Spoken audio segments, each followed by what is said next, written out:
আজকে আমরা দেখলাম শিক্ষা ব্যবস্থা সংস্কারের জন্য যেই কমিটি গঠন করা হয়েছে, সেই কমিটি এদেশের মাটি ও মানুষের আশা এবং আকাঙ্ক্ষার বাস্তবায়ন ঘটাতে পারবেন না। কাজে আমাদের দাবি উপেক্ষা করুন। আমাদের দাবি যদি আপনি উপেক্ষা করেন, আমি অন্তর্বর্তীকালীন সরকারকে বলবো, যদি এই ওলামায়ে কেরাম বাংলাদেশের 92% মুসলমান আপনার বিরুদ্ধে আওয়াজ তুলে, আপনি 1 সেকেন্ডও গতিতে থাকতে পারবেন না। কাজে এদেশের মাটি ও মানুষের সাথে বেঈমানি করবেন না, তাদের মতের খেলাফ কোনো কাজ করবেন না। আশা করি ইসলামী আইন বাস্তবায়ন হলে এদেশের মানুষ শান্তি পাবে।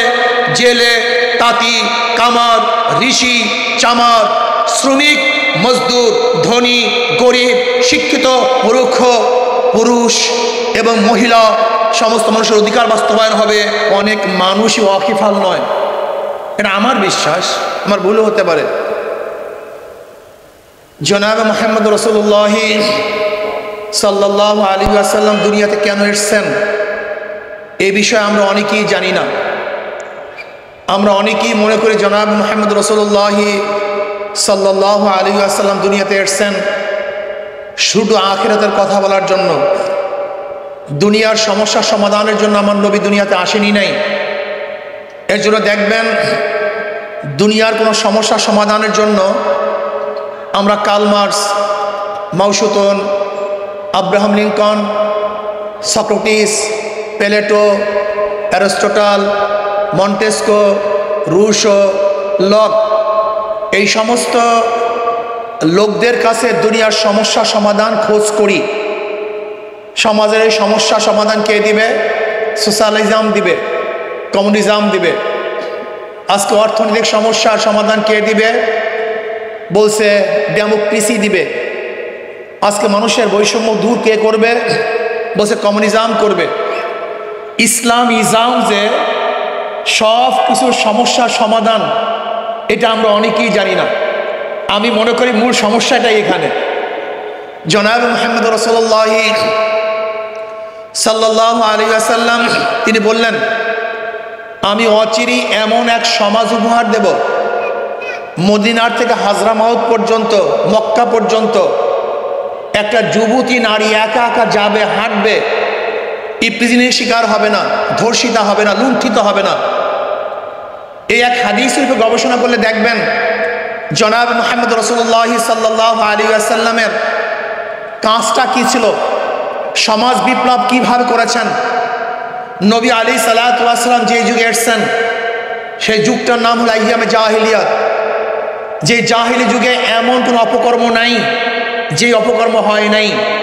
ধর্ষণ, ইপটিজিং, খুন, মানুষের সাথে খারাপ আচরণ, চুরি, ডাকাতি, জুলুম, অত্যাচার, অবিচার, মানুষের মধ্যে ভেদাভেদ, গোলামদের কোনো অধিকার ছিল না, যেখানে মহিলাদের কোনো অধিকার ছিল না, শ্রমিকদের অধিকারের প্রশ্নই আসে না। সেই মানুষদেরকে, সেই সমাজটাকে জনাব মুহাম্মদ রাসূলুল্লাহ সাল্লাল্লাহু আলাইহি ওয়াসাল্লাম এমন এক সমাজ হিসাবে গড়ে তুলছেন যে একজন সুশ্রী সুন্দরী মেয়ে একা একা হাঁটবে, কোনো যুবক তার দিকে লোলুপ দৃষ্টিতে তাকাবে না, তাকে এসিড নিক্ষেপ করবে না, তাকে ধর্ষণ করবে না, অত্যাচার করবে না, অবিচার করবে না, লুণ্ঠিত হবে না। মানুষগুলি এত ভালো হয়ে যাবে, মনে হয় যেন চেহারায় মানুষ, কিন্তু তার অন্তরটা ফেরেশতার তুল্য হয়ে যাবে। মরুভূমির মধ্যে এক মহিলা হাঁটতেছিলেন, হঠাৎ পিছনে আওয়াজ পাইতেছেন, ফিরে দেখেন এক পুরুষ। মহিলা ভরকে গেছে, মনে হয় আজকে আমার ইজ্জত আবরার থাকবে না, নষ্ট হয়ে যাবে। পুরুষ বুঝতে পারছে, মহিলা ভয় পেয়েছে। অগ্নি পুরুষ আওয়াজ দিয়ে বলছেন, তোমার কোনো ভয় নাই, আমি একজন মুসলমান। তোমার কোনো ভয় নাই, আমি একজন মুসলমান। মুসলমান মানি সে কোনো অবস্থাতেই কারোর ইজ্জতকে লুণ্ঠন করতে পারে না। মুসলমান মানি কারোর উপর জুলুম করতে পারে না। মুসলমান মানি সে কোনো অবস্থাতেই ইপটিজিং করতে পারে না। মুসলমান মানি সে কারোর উপরে কোনো অবস্থাতেই অবৈধ হস্তক্ষেপ করতে পারে না। এর নাম মুসলমান। সে মুসলমান বললেন, হে মহিলা, তুমি পিছনে থাকো, আমি সামনে যাই, তুমি যেখানে যেতে চাও আমি সেখানে তুমি পৌঁছায় দিয়ে আসবো। এর নাম মুসলমান। এর নাম জনাব মুহাম্মদ রাসূলুল্লাহ সাল্লাল্লাহু আলাইহি ওয়াসাল্লামের সমাজ। আজকে এখানে যারা দারুণ অবস্থা আছেন, আমার নবীকে মোহাব্বত করেন, কিন্তু আমার নবীর আদর্শকে পছন্দ করেন না। আমার নবীকে ভালোবাসেন, কিন্তু আমার নবীর আইন বাস্তবায়ন হোক এইটা অনেকেই চান না। আমার নবীকে ভালোবাসেন, কিন্তু আমার নবীকে নেতা মানতে চান না। আমার নবীকে ভালোবাসেন, কিন্তু আমার নবীর আদর্শ বাস্তবায়ন করার জন্য জীবনকে উৎসর্গ করতে চান না। এইটাই হলো সবচেয়ে বড় দুঃখের বিষয়। নবীকে মোহাব্বত করেন, তার আদর্শ বাস্তবায়ন কেন করবেন না? প্রিয় ভাইয়েরা আমার, জনাব মুহাম্মদ রাসূলুল্লাহ সাল্লাল্লাহু আলাইহি ওয়াসাল্লাম বিদায় ভাষণে যে বক্তৃতা দিয়েছিলেন, আমি মনে করি এক বক্তৃতা যদি আজকে বাস্তবায়ন হয়, বৈষম্য থাকবে না। আমার নবী বলেছিলেন, আজকে কে কালো, কে সুন্দর, কে বংশীয়, কে নরবংশীয়, কে গোলাম আর কে মালিক দেখার কোনো বিষয় নয়। আশরাফুল মাখলুকাত সবাই সমান। আল্লাহু আকবার। আজকে আমরা কি দেখেছি? কমিউনিজমের মধ্যে সাম্যবাদ, কিন্তু সাম্যবাদ তারা সৃষ্টি করতে পারেন নাই। আমেরিকার প্রেসিডেন্ট এবং সেখানে প্রজা একই বিছানায় থাকে না, একই ঘরে বসবাস করে না, কিন্তু জনাব মুহাম্মদ রাসূলুল্লাহ সাল্লাল্লাহু আলাইহি ওয়াসাল্লাম এমন সাম্যতা সৃষ্টি করেছেন যে জনাব মুহাম্মদ রাসূলুল্লাহ সাল্লাল্লাহু আলাইহি ওয়াসাল্লাম তার সাহাবাদের মধ্যে থাকলে মানুষ চিনতেই পারতো না, যারা আমার নবীকে চিনতেন না, কে নবী আর কে সাহাবী। আপনি চিন্তা করতে পারছেন, পুরো দুনিয়ার মধ্যে এই সাম্যতা কেউ সৃষ্টি করতে পারেননি। একই দস্তারখানে নবী এবং তার উম্মাতরা খানা খেতেন, একই সাথে চলাফেরা করতেন।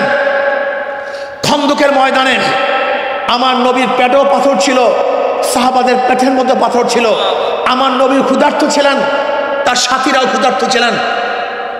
আপনারা জানেন, খন্দকের ময়দানে সাহাবারা তারা এসাদ হয়েছিলেন, তারা শহীদ হয়েছিলেন, তারা আক্রমণের শিকার হয়েছিলেন। আমার নবী এসির মধ্যে ছিলেন না। আমার নবী আলাইহিস সালাতু ওয়াস সালাম যুদ্ধের ময়দানে নফসে নফিস যুদ্ধ করতে গিয়ে তার দাম শহীদ হয়েছিল, রক্ত ঝরেছিল। জনাব মুহাম্মদ রাসূলুল্লাহ সাল্লাল্লাহু আলাইহি ওয়াসাল্লাম শুধু আপনার মতো আমার মতো বয়ান করতেন না, বরং যা বয়ান করতেন বাস্তবে তা নিজে করতেন। এর নাম আমার নবীর আদর্শ, নবীর চরিত্র। আমি বিশ্বাস করি আজকে যদি জনাব মুহাম্মদ রাসূলুল্লাহ সাল্লাল্লাহু আলাইহি ওয়াসাল্লাম নীতি অ্যাপ্লাই করা হয়, তার অর্থনীতি অ্যাপ্লাই করা হয়, আমি আল্লাহর কসম করে বলতে পারি আগামী 10 বছরের মধ্যে সমস্ত গরিবরা দরিদ্র সীমার উপরে চলে যাবে। একজন গরিবও থাকবেন, আমি চ্যালেঞ্জ দিয়ে বলতে পারি। বর্তমানে পুঁজিবাদী অর্থনীতি এটা ধনীকে ধনী বানায়, গরিবকে গরিব বানায়। উদাহরণস্বরূপ, আজকে আপনি ব্যাংকে যাবেন, ভাই আমাকে 1 লক্ষ টাকা লোন দেন, ব্যাংকওয়ালা বলবে মর্গেজ দেন। আপনি বলবেন ভাই আমি তো গরিব মানুষ, মর্গেজ নাই, তো আপনাকে কিভাবে মর্গেজ দেব? ব্যাংক বলবে টাকা আপনার জন্য না, যার আছে টাকা তার জন্য। টাকা কার জন্য? যার আছে তার জন্য। তাহলে ধনীকে দ্বিতীয়বার ব্যাংক ধনী বানিয়েছে, আবার মাঝে মাঝে লোন মাপ, ইন্টারেস্ট মাপ। তাহলে একজন ধনী 4 বার ধনী হয়েছে। আগের থেকে 1 লক্ষ টাকা ছিল, ব্যাংক তাকে 1 লক্ষ টাকা দিছে, যে নিছে তারই লোন মাপ, তার ইন্টারেস্ট মাপ। তাই ধনী 4 বার ধনী হয়েছে, আর গরিব 5টা লাথি খেয়েছে। আগের থেকে 1 লক্ষ টাকা ছিল না, পেটের মধ্যে 1 লাথি।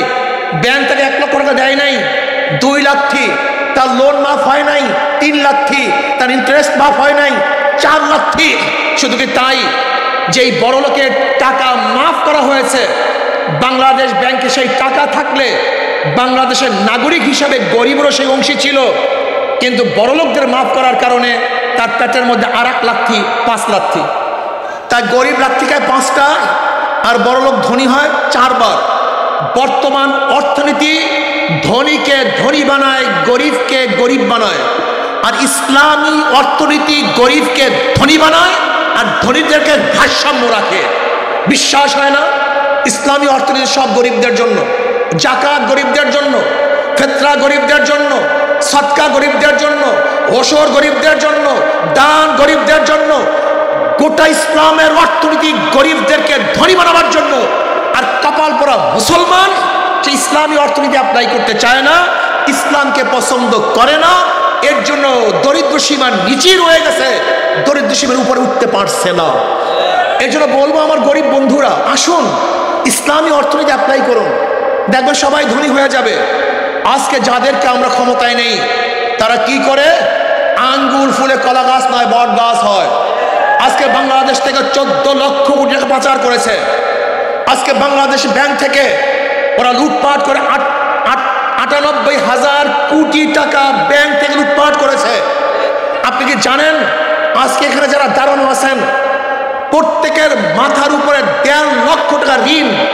আজকে যে সন্তান জন্মগ্রহণ করবে সেই সন্তান 1.5 লক্ষ টাকা ঋণ নিয়ে দুনিয়ার চেহারা দেখবে, দুনিয়ার মুখ দেখবে। আপনি জানেন 18 লক্ষ কোটি টাকা ঋণ করেছে। আজকে বাংলাদেশের ব্যাংকগুলি সব লুটপাট করে ফেলেছে। আজকে মানুষ হাহাকার করতেছে।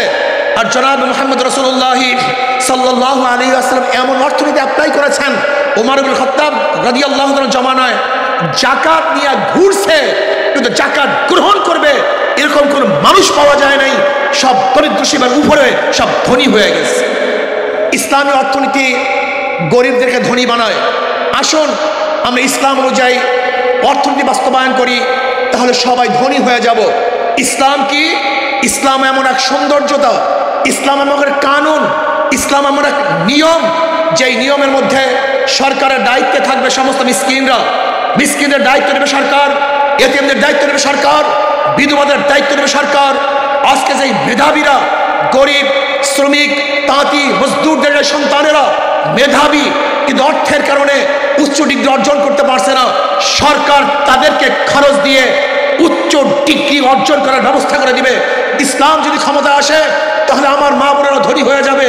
আমরা অনেকেই মনে করি ইসলাম ক্ষমতা আসলে মহিলাদের অবস্থাটা কি হবে।